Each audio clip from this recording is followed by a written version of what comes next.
नमस्कार, मैं हूं नीलू। तो ईरान इजराइल अमेरिका युद्ध में एक बड़ी खबर सामने आ रही है, जहां पर ईरान ने अब चेतावनी दे दी है। उन्होंने कहा है कि अगर सत्ता परिवर्तन की कोशिश की गई तो इजराइल के डिमोना परमाणु साइट पर हमला किया जाएगा। ईरान के सेमी ऑफिशियल यानी आईएसएनए न्यूज एजेंसी ने ईरान के एक सैन्य अधिकारी के हवाले से इस बात की जानकारी दी है।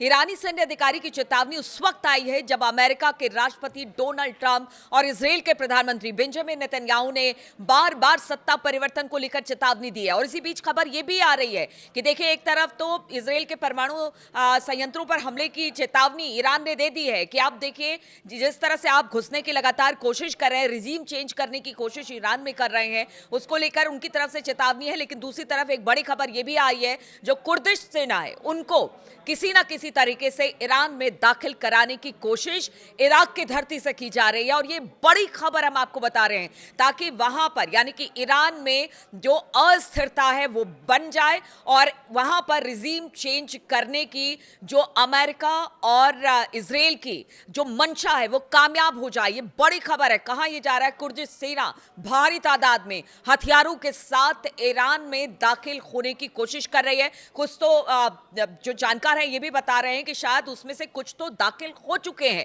अब ये बड़ी खबर सामने आ रही है और इसी बीच अब ईरान ने यह धमकी दे दी है कि इस बार हमला होगा तो इजराइल के परमाणु संयंत्रों पर हमला होगा, जिसे लेकर अब चिंता की लकीरें खिंच गई हैं। हालांकि कुछ अधिकारियों का कहना है कि डोनाल्ड ट्रंप अचानक शर्तें पूरी होने की बात कहकर युद्ध से पीछे भी हट सकते हैं, क्योंकि उन पर दबाव इस वक्त बहुत ज्यादा है। अमेरिका में जो जिस तरह से ईरान ने अमेरिका के अलग अलग एयर बेसेस पर, उनके ऑफिसेस पर, उनके एम्बेसी पर हमला किया, उसे लेकर अब अमेरिका सख्ते में है। उसने सोचा भी नहीं था कि इजराइल का साथ देना उसे इतना भारी पड़ जाएगा कि अब अपने ही लोगों की बातों से जो डोनाल्ड ट्रंप है वो घुरते दिखाई दे रहे हैं। इसीलिए कुछ अधिकारी का यह भी कहना है कि शायद डोनाल्ड ट्रंप पीछे हट जा सकते हैं। लेकिन सीनियर इजरायली अधिकारियों के हवाले से जेरूसलम पोस्ट ने कहा है कि ट्रंप तक युद्ध में बने रहेंगे जब तक असल में ईरान में सरकार बदलना संभव नहीं हो जाएगा।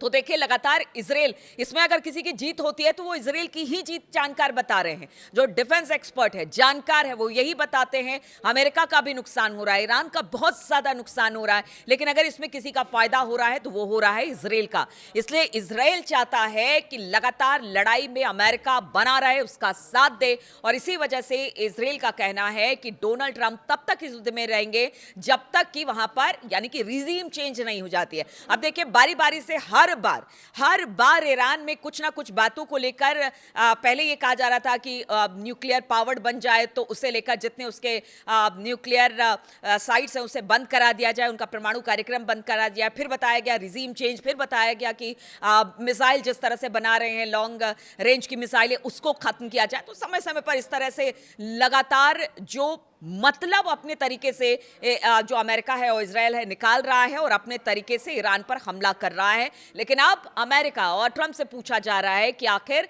अमेरिका इस युद्ध में क्यों कूदा। ये वहां की सेना यानी कि अमेरिका की सेना भी पूछ रही है और वहां के लोग भी पूछ रहे हैं। वहीं डोनाल्ड ट्रंप का इजराइल को बीच मझधार में जो छोड़ देने की बात सामने आ रही है, वो आखिर क्यों आ रही है?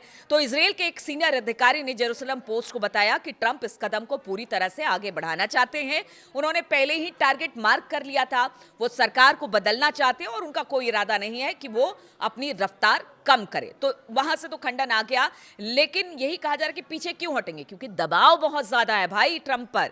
वो जिस तरह से पूरी दुनिया को उन्होंने एक युद्ध में झोंका है, उसका दबाव अब ट्रंप को सहन नहीं हो पा रहा है। और जिस तरह से स्ट्रेट ऑफ हॉर्मुज की बात की जाए या बाकी जगह पर अरब देशों की बात की जाए, जितना नुकसान अमेरिका को हो रहा है, जो वहां पर इन्वेस्टमेंट था, उनके एयर बेसिस थे, उनके जो बाकी जगह पर और भी जो लोग रह रहे थे, काम कर रहे थे, उनके लिए बड़ी दिक्कत है। इसलिए अमेरिका ने कह दिया जल्दी से जल्दी जितने अमेरिकन हैं वो अरब देश छोड़कर वहां से हट जाए, यानी भाग जाए।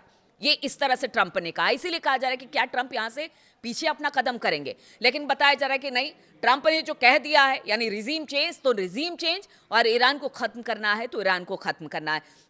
अभी अगर लेटेस्ट बात की जाए तो ईरान पर भी जबरदस्त हमले हो रहे हैं, कई जगह पर हमले हुए हैं। इधर अगर ईरान की बात की जाए तो वो अलग अलग जगह पर अरब देशों में, खासतौर पर सऊदी अरब, यूएई, बहरीन, कतर, तुर्की, हर जगह ईरान की मिसाइलें गिर रही हैं और अब तो ईरान का कहना है कि अभी ऐसी ऐसी मिसाइलें बाकी है जिससे भारी तबाही होगी। और इसमें इसी को लेकर उन्होंने कहा है कि देखिए अब इजराइल के परमाणु ठिकानों पर भी ईरान की मिसाइल गिरेगी। इधर अमेरिकी और इजराइल अधिकारियों ने कहा है कि ईरानी सरकार अभी मौजूदा हालात को संभालने में जूझ रही है, जिसकी वजह से सिर्फ सीनियर सरकार और मिलिट्री लीडर्स को ही नुकसान हुआ है, खासतौर पर ऑपरेशन के शुरुआती पलों में, बल्कि mid level commander, field units और कमांड सेंटर्स पर भी हमले हुए हैं। ये अमेरिका और इजराइल का दावा है, इसलिए इस वक्त ईरान कमजोर है, लेकिन लगता तो कहीं से नहीं है, क्योंकि ईरान लगातार हमले कर रहा है, तबाही मचा रहा है। हालांकि ईरान भी इस दौरान, ईरान में भी भयंकर तबाही देखने को मिली है।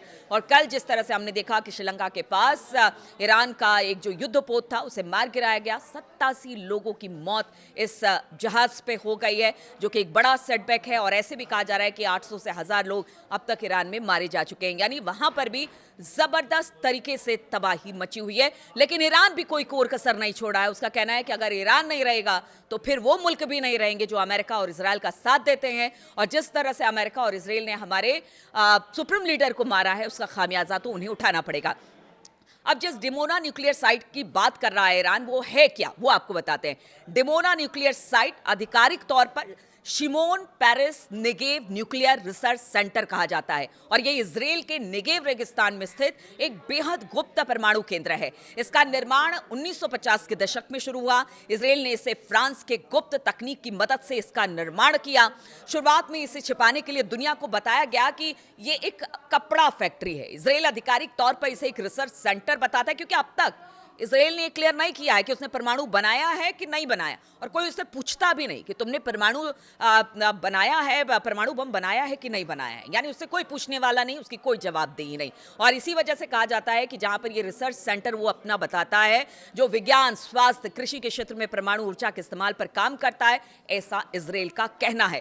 लेकिन जानकार यही बताते हैं कि यहां पर न्यूक्लियर बम तैयार किया जा रहा है, यानी न्यूक्लियर साइट है। डिमोना न्यूक्लियर साइट की सुरक्षा भी काफी सख्त है, लेकिन अंतर्राष्ट्रीय विशेषज्ञ और खुफिया एजेंसी का मानना है कि ये इजराइल के परमाणु हथियार कार्यक्रम का केंद्र है।